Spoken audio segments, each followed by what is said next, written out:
নমস্কাৰ বন্ধু-বান্ধৱীসকল। মোৰ অন্য এটি ভিডিঅ'লৈ সকলোকে পুনৰবাৰ স্বাগতম জনাইছোঁ। মই জামুগুৰিলৈ গৈছিলোঁ সন্ধিয়া সময়ত। এইকেইদিন বৰষুণকে দি আছে, ক'লৈকো ওলাই যাবলৈ পোৱা নাই। এইফালে বা লগত আমি জামুগুৰিলৈ গৈ আছোঁ। আমাৰ ঘৰৰ ওচৰতে আছে এখন মিনি টাউন। আমি তাৰপিছত হোটেলত সোমাই বজাৰ কৰিবলৈ আহিছিলোঁ। বজাৰ কৰা ভিডিঅ' কৰিবলৈ নহ'ল আৰু পিছত ঠাণ্ডা বতৰ হোটেলত পকৰি আৰু চাহ চিঙৰা খাই ল'লোঁ। এইফালে ময়ো অলপ ওলাই লৈছোঁ আৰু সিহঁতে খাই আছে। কিবা এটা কৈ আছিলে, মই কাৰণ ভইচ অভাৰ দিছোঁ, সেইটো কাটি দিছোঁ। এইফালে আমাৰ জামুগুৰি ষ্টেচন। মই পিৰিকে হেৰি মোনাটোকে আনি খাব পৰা নাই।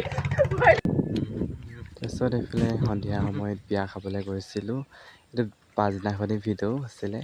এইফালে ধুনীয়া সেউজীয়া পৰিৱেশৰ মাজে মাজে আমি বিয়া খাবলৈ আহি আছোঁ। তাৰপিছত এইটো আকৌ তাৰ পাছদিনাখনি ভিডিঅ' পাৰ্চেল এটা আহিছিলে মোৰ ফালে। পাৰ্চেলটো ল'লোঁ, ঘৰত আনবক্সিং কৰিমগৈ, দেখাম। আনবক্সিং মানে কি আৰু ৰেপিং পেপাৰ এয়াৰ বুকে কাৰণে মই যিহেতু বুকে বনাবলৈ লৈছোঁ। ভিডিঅ'টো শেষলৈকে চোৱাৰ বাবে ধন্যবাদ। অন্য এটা ভিডিঅ' লগ পোৱাৰ প্ৰতিশ্ৰুতিৰে আজিলৈ ইমানতে সামৰিছোঁ।